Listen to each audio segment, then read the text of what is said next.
Bienvenidos al programa número 196 de Economía en Breve, donde comentaremos lo más relevante de la marcha de la economía y un poco más. Comenzamos en esta ocasión con una historia para reflexionar. La historia de un pueblo que por diferentes razones se había dividido en sus opiniones y entre sus ciudadanos, creando fuertes resentimientos y desconfianza entre ellos, y las condiciones propicias para que se eligiera como líder a un individuo con gran habilidad para engañar y convencer, pero sin un verdadero interés por su pueblo y cuya ignorancia solo era superada por su sed de poder.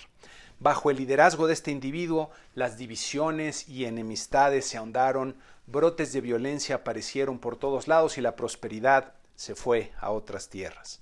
Para el colmo de los males, sobre este pueblo, una epidemia terrible azotó todos los rincones de la tierra, trayendo muerte, lamento e incertidumbre. Cuando las cosas apuntaban a seguir empeorando, unos cuantos ciudadanos de este pueblo se dieron cuenta que no debían estar divididos, que tenían que unirse para enfrentar todas las adversidades y regresar la prosperidad a su tierra. Y dejaron de oír las palabras envenenadas de aquel líder que los llevaba al precipicio hasta que lo expulsaron del trono, abriendo el camino para la reconciliación y la reconstrucción de todo lo que se había destruido y recobrando la esperanza que se había perdido. Esta historia, desde luego, como se podrán imaginar, es completamente ficticia y cualquier parecido con la realidad es mera coincidencia, pero espero sirva para reflexionar lo importante que es la unidad entre los ciudadanos para enfrentar la adversidad.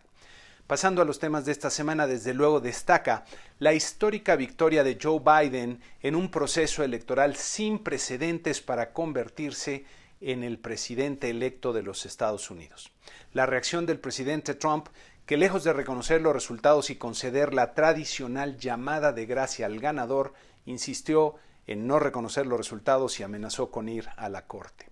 Si bien ya se esperaba algo así dada la personalidad de Trump y existe el riesgo de que se genere algo de inestabilidad en el entorno político, me parece que las fuerzas en movimiento ya no podrá detenerlas, sobre todo porque muchos de los republicanos y de los oficiales del gobierno no son sus incondicionales y entienden que la intención del electorado quedó clara y que para todo fin práctico Trump ya perdió el poder político. La reacción del presidente Biden es notable y me parece que está actuando a la altura de las circunstancias, llamando a la unidad y la civilidad, tendiendo puentes, enfatizando que no pueden verse como enemigos y poniéndose a trabajar para prepararse para los enormes problemas que enfrenta su país y de hecho el mundo. Biden enfrentará enormes problemas, como decía, desde un país seriamente dividido y enfrentado consigo mismo hasta la pandemia del COVID-19, que luego de las celebraciones masivas con tanta gente saliendo a las calles justo cuando más casos se han registrado, previsiblemente se va a complicar. En su discurso, donde se declara ganador, Biden expresa lo que considera su mandato: ordenar y dirigir las fuerzas de la decencia, de la justicia, de la ciencia y esperanza en las grandes batallas de nuestro tiempo, la batalla para controlar el virus, la batalla para construir prosperidad, la batalla para asegurar el servicio de salud a las familias americanas, la batalla para construir justicia racial y descartar el racismo sistémico en ese país, la batalla para salvar al planeta, poniendo el clima bajo control, la batalla para restaurar la decencia, defender la democracia y dar a todos una oportunidad justa, así lo comentó. Hay varias cosas por comentar respecto a la victoria de Biden, comenzando por observar que a pesar de que se percibió una diferencia mínima en los estados decisivos, lo que se debe, por cierto, a la forma como está constituido el colegio electoral en este país, en el voto popular, Biden ganó por más de 4 millones de votos de diferencia, lo que parece un claro mensaje de la voluntad expresada por el pueblo estadounidense.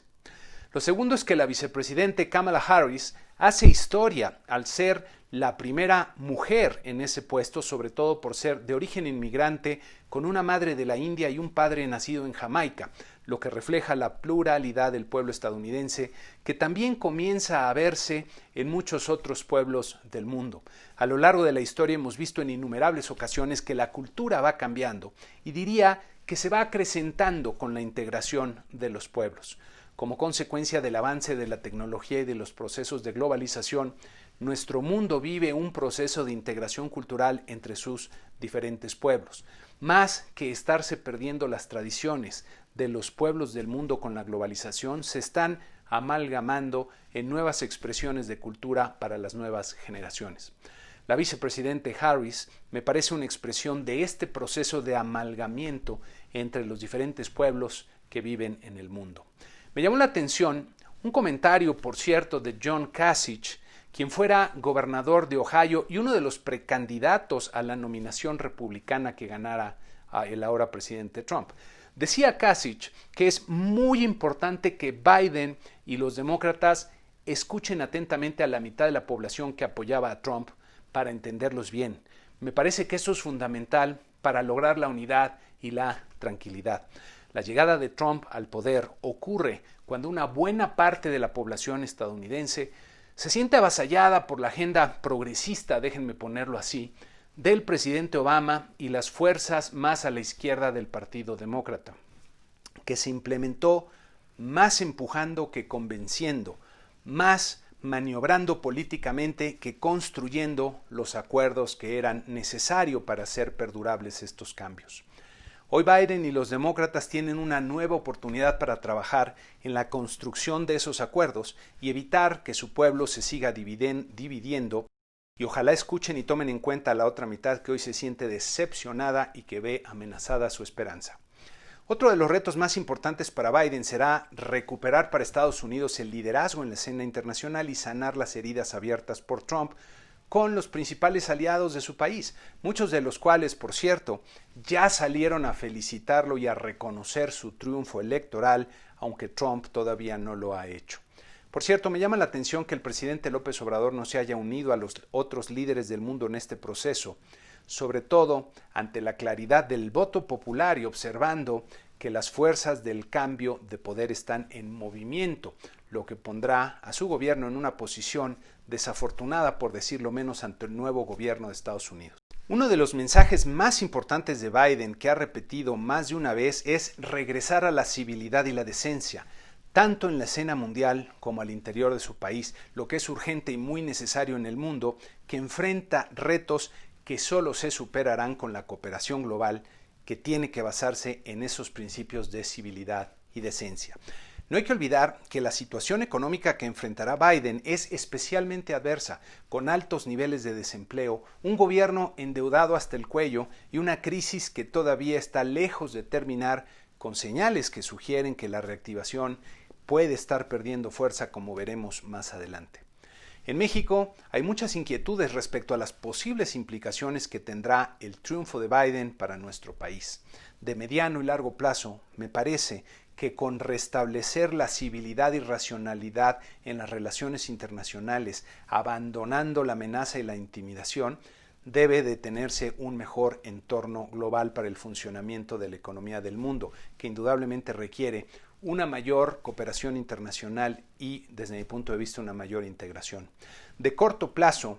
digamos para el 2021, más que el país, me parece que nuestra actual administración tendrá retos importantes y posiblemente fricciones con el nuevo gobierno. Uno de los temas centrales en la agenda de Biden es el cambio hacia energías limpias y renovables, justo la dirección contraria que sigue el gobierno actual, que por cierto estarán preocupados por las posibles molestias que haya causado en los demócratas la visita de López Obrador a Trump, lo que se interpretó en su momento como un respaldo a su campaña política. Otro tema sensible puede ser el laboral, que para los demócratas es muy importante y que en el nuevo tratado tiene mecanismos que pueden resultar muy incómodos para nuestro país. Será interesante ver cómo abordará el gobierno de Biden los temas de seguridad con México, ya que luego del arresto del general Cienfuegos quedó claro que la confianza no es plena entre los dos gobiernos. El comportamiento de los mercados financieros esta semana fue sorprendentemente positivo, como podemos ver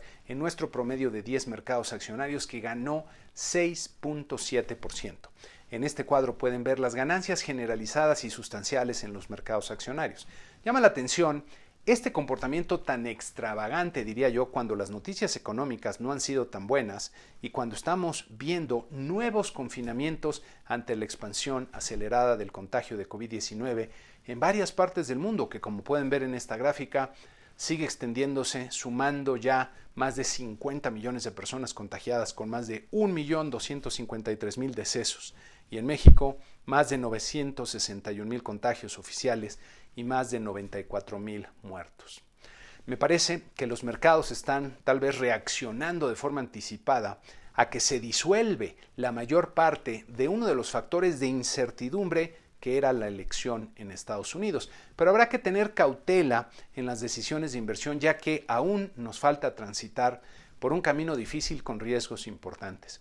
Me parece que es un buen momento para tomar utilidades y adoptar posturas más defensivas en los portafolios. Nuestro mercado de valores estuvo en línea con el resto del mundo, ganando 4.2% en la semana, como vemos en nuestra gráfica acostumbrada.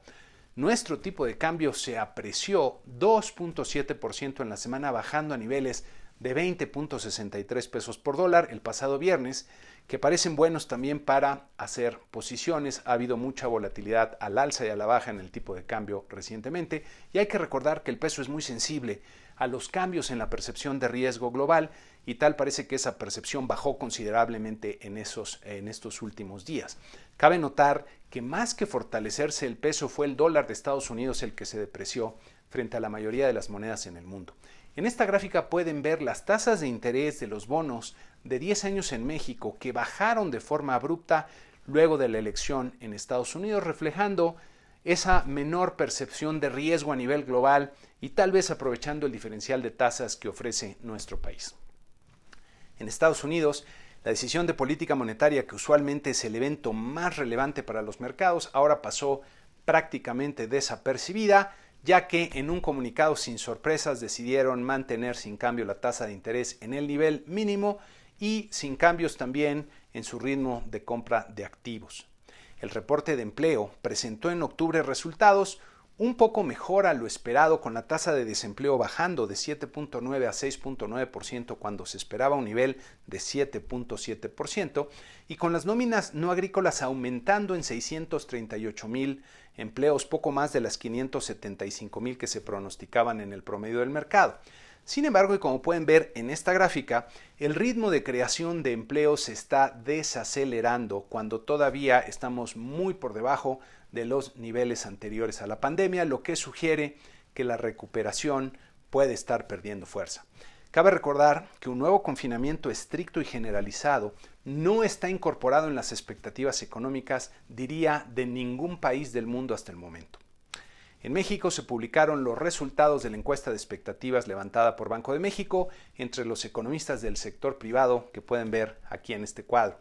Los ajustes respecto al mes anterior fueron en lo general bastante modestos, observándose una nueva mejoría en el pronóstico del PIB para este año, ahora con una contracción de 9.44%. La inflación esperada para este año y el que sigue, tanto en el índice general como en el subyacente, aumentó de forma marginal, como vemos también aquí. Para el tipo de cambio se anticipan menores niveles para el cierre de este año y el que sigue, aunque ya sabemos lo volátil y difícil de predecir que es esta variable.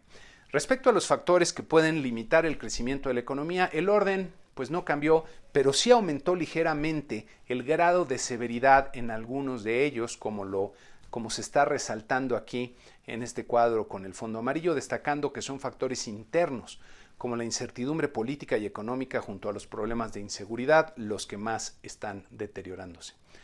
Esta semana tuvimos las cifras de los principales motores del mercado interno, el consumo privado y la inversión, que hay que ver con cuidado ante lo inusual de las lecturas que están produciendo. En este cuadro del INEGI pueden ver que el consumo privado creció en agosto 1.8% respecto al mes de julio, lo que bajo condiciones usuales sería un crecimiento vigoroso. Sin embargo, aún con este crecimiento, el consumo privado queda 13.1% por debajo del nivel que tenía hace un año. Si vemos el nivel del consumo, como en esta gráfica, queda claro que en agosto se frenó notablemente su recuperación, quedando todavía un trecho largo por recorrer. De la misma forma, la inversión presentó en agosto un crecimiento mensual muy fuerte, especialmente en el componente de construcción, pero a pesar de ello, seguía muy por debajo del nivel registrado hace un año. En esta gráfica del nivel de la inversión vemos una historia parecida, aunque el dinamismo de agosto fue mejor al del consumo privado, pero sigue todavía lejos de los niveles que había antes de la pandemia. Al interior de la inversión vemos en esta gráfica que el componente de construcción residencial recuperó bastante sus tasas de crecimiento real anual. La inversión en construcción no residencial, en cambio, siguió mostrando tasas anuales muy negativas, lo que es una mala señal para la actividad económica hacia adelante. La inversión en maquinaria y equipo incluso tuvo un tropiezo en agosto al profundizar su caída de una tasa anual a menos 20.6%, como vemos aquí.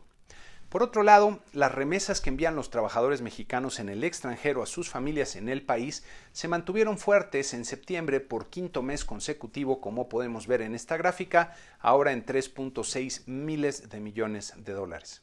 El índice de confianza del consumidor continuó su recuperación gradual ahora en octubre, como vemos en las barritas de esta gráfica, aunque siguió por debajo del umbral de los 50 puntos, lo que implica que los que responde la encuesta en promedio siguen esperando un deterioro respecto al mes previo. Y también por debajo de los niveles alcanzados luego de las elecciones del 2018 y hasta antes de que comenzara la pandemia. La línea azul marca el componente de posibilidades de compras importantes en el hogar durante los siguientes 12 meses y todavía lo vemos en niveles muy deprimidos. El indicador IMEF presentó en octubre un resultado caracterizado como un rebote asimétrico, ya que mientras que el componente manufacturero subió por arriba del umbral de los 50 puntos entrando ya a terreno de expansión, el componente no manufacturero bajó un poco y sigue por debajo de dicho umbral en terreno de contracción. Por último, las finanzas públicas presentaron un deterioro significativo durante el mes de septiembre. En este cuadro pueden ver el lado de los ingresos con caídas sustanciales, destacando las caídas de 9% real anual en la recaudación del impuesto sobre la renta, luego de que en este mes no hubiera la recuperación de algunos impuestos pendientes por parte de grandes empresas como en algunos meses anteriores, y caída de 3.7% en la recaudación por el IVA. En la medida en que la economía está en contracción, el gobierno recibe menos ingresos tributarios y tiene que ser más cuidadoso con su gasto. Por el lado del gasto, se observaron reducciones sustanciales en el total, en el componente especialmente de subsidios y transferencias, pero sobre todo en el gasto de capital que se refiere a la inversión pública. Es cierto que en el resultado acumulado del año el balance primario mantiene un superávit importante, lo que usualmente se asocia a un ejercicio disciplinado de las finanzas públicas, pero como podemos ver en esta otra gráfica de la recaudación sin considerar los impuestos especiales y con un promedio de 6 meses, hay una clara trayectoria descendente en los últimos años que se interrumpe durante los meses de febrero a abril de este año, porque a partir de mayo comienza a descender nuevamente de forma acelerada. Esto puede ser una señal de que la capacidad de generar ingresos del gobierno está en declive ante la caída en la actividad económica y representa un deterioro en la posición fiscal. Para la semana que inicia tendremos información económica relevante, principalmente en México, donde destaca la decisión de política monetaria de Banco de México, que será muy interesante ya que, por un lado, la inflación, que es su principal mandato, no se ha comportado como esperaban y ha venido repuntando de forma inconveniente. Pero por otro lado, hay una gran cantidad de presiones para que Banxico reduzca la tasa de interés en un intento de apoyar a la economía, desde el presidente hasta las recomendaciones del Fondo Monetario Internacional, aunque parece poco claro que una baja adicional pueda tener algún efecto perceptible sobre la actividad económica. La reciente y notable apreciación del peso abre, esto es cierto, un mayor espacio para la baja adicional, pero ya veremos qué es lo que termina decidiendo la Junta de Gobierno y cuáles son sus argumentos. También tendremos los resultados de inflación y de la industria automotriz del mes de octubre, así como las cifras de producción industrial de septiembre. En Estados Unidos destaca la inflación al consumidor de octubre, pero la atención estará concentrada en el proceso electoral y en las decisiones que tome Trump, que hasta el momento se ha resistido a reconocer el triunfo de Biden y ha anunciado que va a recurrir a medidas legales, lo que podría generar algo de inquietud y tensión en los mercados.